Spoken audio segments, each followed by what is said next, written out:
For years, America's China policy was absolute garbage. Now things are changing, but some people don't want the bad times to end.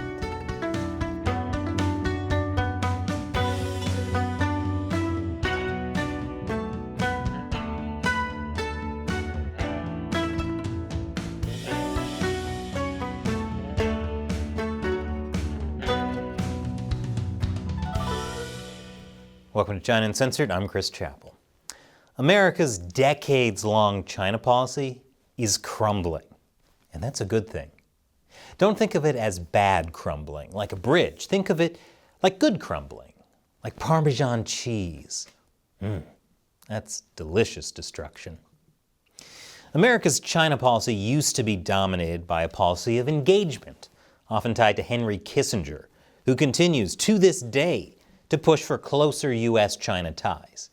Those ideas reached their climax with President Bill Clinton, who pushed for permanently normalizing trade with China and China's entry into the World Trade Organization.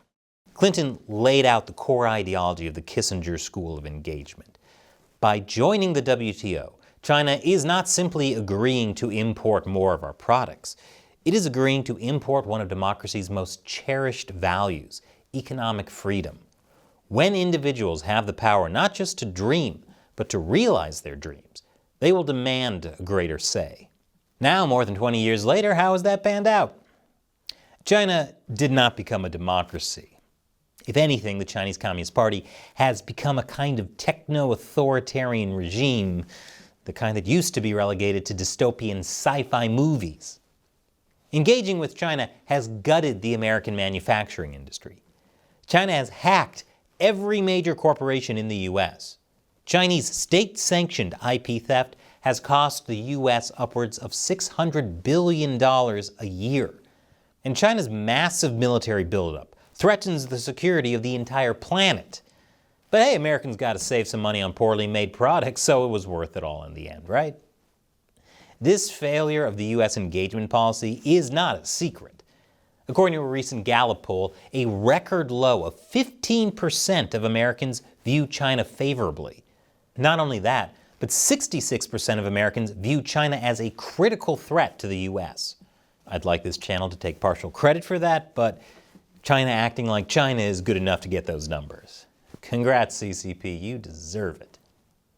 And the great thing about democracy is that people's views determine how the government acts and what policies it creates. The U.S. is now limiting investments in China and cutting off China's access to chip technology. That's aimed at preventing critical tech from falling into the hands of China's military. And Congress now has a new bipartisan China committee specifically aimed at undoing all the damage caused by years of the engagement policy. Do you know how bad things have to get Congress to agree on anything? They're not even bipartisan on giving dogs treats. Some don't like that the dogs are begging for handouts. So obviously all the people who have been arguing for engagement with the Chinese Communist Party all these years are coming out and saying, yeah, we were wrong.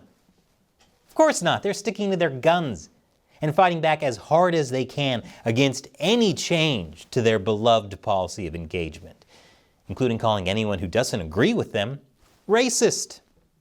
I'll tell you more after this quick commercial break. Welcome back. People who have spent decades of their life devoted to the policy of engagement with the Chinese Communist Party are seeing their life's work crumble. And they're fighting back. According to China expert Matt Turpin, the explanation put forward by a number of these commentators is that U.S. policy has been hijacked by a tiny cabal of China hawks who are deeply nationalistic and anti-Chinese, and that Washington has fallen victim to groupthink and moral panic. Oh, is groupthink and moral panic what we're now calling it when folks are concerned about, genocide? But what about the bipartisan support for getting tougher on China? Well, actually, according to this opinion piece in the Washington Post, that's a problem. That's right, bipartisan agreement could mean they are falling prey to a collective delusion. I'm pretty sure that spy balloon was no delusion. I guess we all just imagined that, just like how we all imagined a time when the Washington Post used to have any credibility. This opinion piece laments that the bipartisan China Committee didn't have any of the engagement people there who would have advocated dialogue with Beijing to reduce tensions, which has always worked so well. Not to mention the fact there are so many places where the US and China can work together, like global warming. By work together, do they mean the US begging China to stop being the single biggest contributor to global warming, and China saying, get back to us in 30 years and we'll think about it? So what about issues like the Chinese Communist Party actively killing Americans by pumping the US full of fentanyl? Well, the piece argues that the China Committee's testimony about the threat from China wasn't so much wrong as it was one-sided and misleading. Yeah, it's not wrong, it's just misleadingly correct. I wish that argument worked in court. Objection, Your Honor.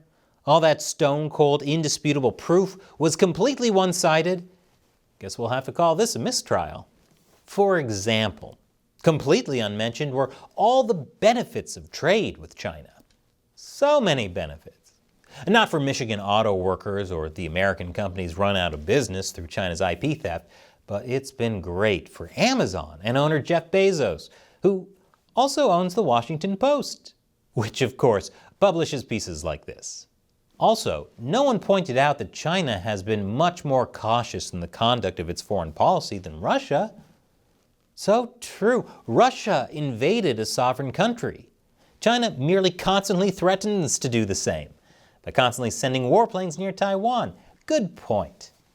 That's like saying we can totally be friends with the stalker threatening to kill somebody because it's not like they actually did it yet. The author says the real problem is the American people. The problem is that they are prey to hysteria and alarmism that could lead the United States into a needless nuclear war. Witness the unhinged reaction when a Chinese surveillance balloon drifted across the continental United States. Yeah, shooting down a spy balloon that was spying on U.S. military installations after it crossed the entire continental U.S. was so unhinged. Clearly, the American people are just lunatics frothing at the mouth, headed straight for a nuclear war. The author of this piece must be fun to interact with. Excuse me, would you mind wiping down the gym equipment after using it, please? God, why are you being so unhinged right now? I should also point out this piece never once used the words human rights, because human rights really aren't important when there's money on the line. Well, at least money for Jeff Bezos. Now, I'm not saying Bezos had anything to do with this piece, but I do find it interesting that the newspaper he owns chooses to run this kind of opinion piece promoting the engagement school.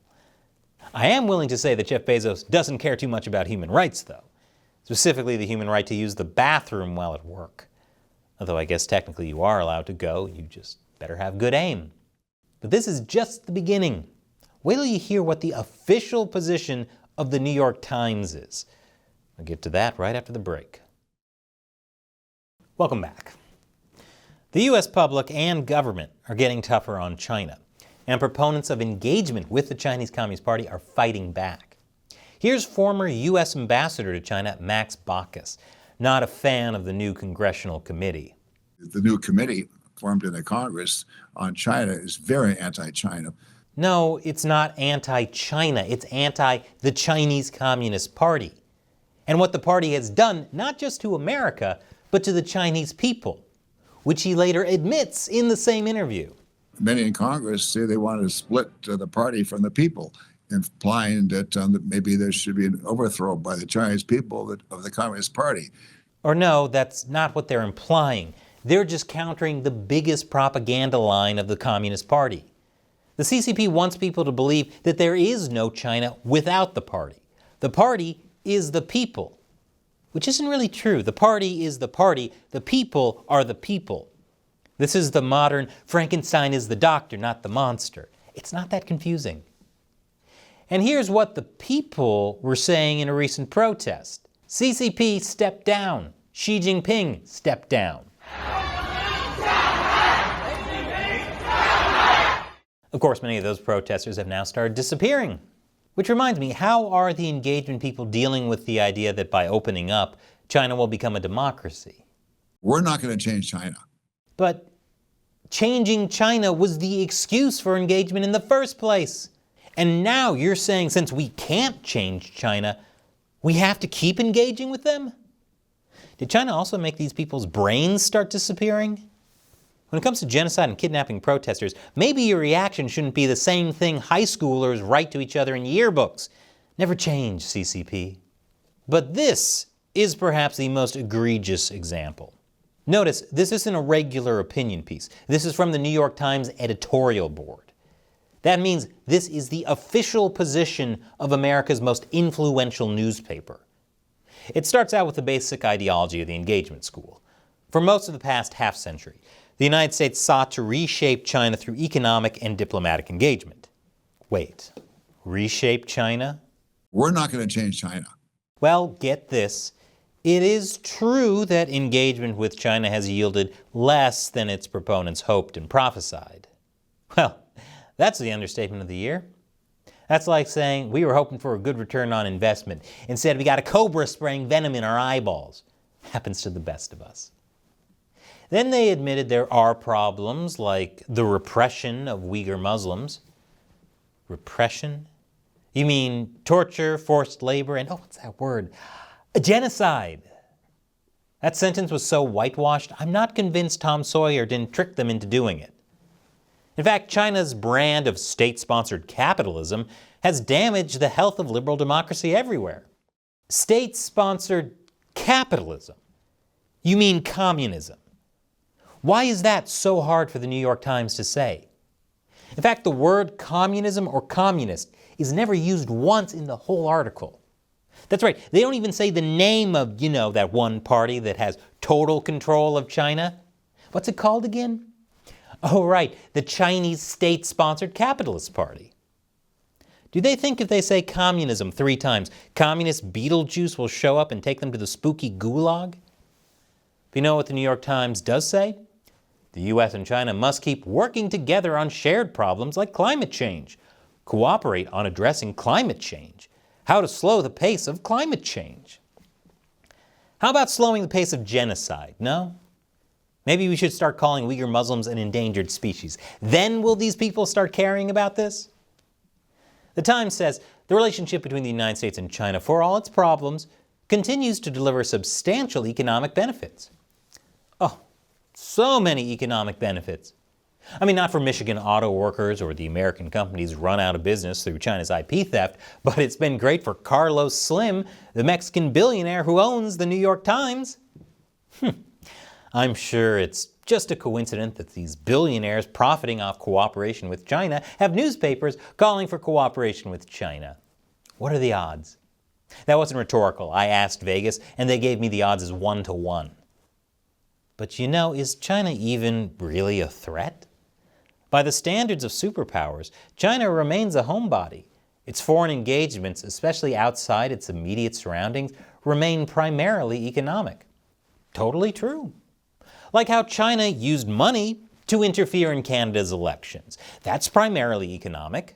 Or how Chinese banks are now handling almost all narco money in Latin America. Had a whole episode about that earlier this week. The idea that China is minding its own business is so totally wrong. I could devote an entire YouTube channel to it. Oh wait, I do. Remember, the New York Times is the same paper where editors told a reporter who wanted to do a piece on forced organ harvesting from prisoners of conscience in China, the issue was unwelcome at the New York Times. Of course, if we're talking about any other country besides China, the solution is to, of course, bomb the hell out of them. But according to the New York Times, at the end of the day, you know who's really at fault? America. Rather than try to trip the competition, America should focus on figuring out how to run faster. For example, through increased investments in education and basic scientific research. The idea is that America is really just fat and lazy. And rather than trying to improve itself, it wants to kill competition. That is not true. The reality is, the Chinese Communist Party has weaponized its economy to unfairly compete with and destroy the U.S. That's another topic I could do a whole episode about. In fact, I did. It's called Why You Can't Compete with China. I'll put a link below, but here's just one piece of it. China claims to be a developing country. despite being the second largest economy in the world. So it gets tons of benefits like cheap shipping to the US subsidized by US taxpayers. China gets to avoid the same kind of climate change rules that make it hard for US industry to compete, and China uses illegal tactics to outcompete the US in industries like steel and solar panels. This is not a case of America needs to run faster, and investing in basic scientific research won't really do much good when China will just steal the IP.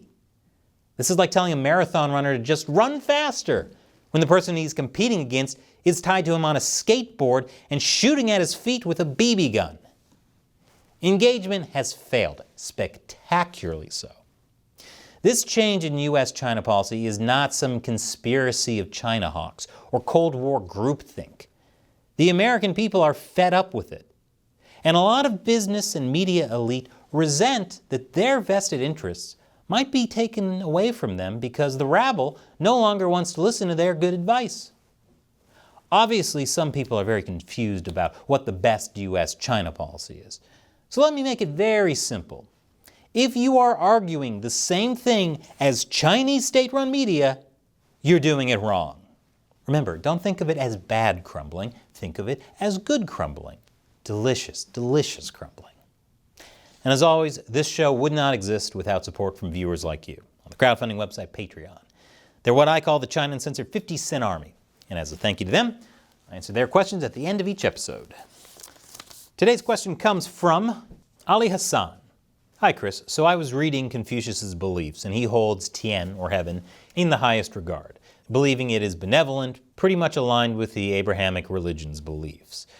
I saw two different versions of Monkey King, and they seem to be waging war on the heavenly kingdom to fight for liberty, free will, etc. That sounds like Luciferianism. Have they carried off the classical Confucianism in the past few years, and is that what is apparent in their dealings with other nations? Now, that's a very interesting comparison. However, remember, the Monkey King's rebellion was ultimately stopped by the Buddha, and he was cast down and imprisoned under a mountain for 500 years, forced to eat iron pellets when he was hungry and drink molten copper when he was thirsty. After that, he's basically forced into servitude by a monk to aid him in his quest to bring back the Buddhist scriptures to China. The whole story is a metaphor for spiritual cultivation, so it's really not equivalent to the story of Lucifer in Western religions. As for how the CCP uses Chinese culture, it's basically whatever serves the party's interests. Mao launched an anti-Confucius movement when he felt it was a threat to his own personality cult. But when the CCP today wants to infiltrate and undermine other countries, they pretend to care about Chinese culture and create Confucius institutes all over the world. Thanks for your question and your support, Ali. And thank you for watching. Once again, if you want to support China Uncensored, join the China Uncensored 50-cent army over at patreon.com/China Uncensored. All it takes is $1 per episode to keep China Uncensored going. If you want to support the show but can't afford $1 an episode, you can also set a monthly limit. Once again, I'm Chris Chappell. See you next time.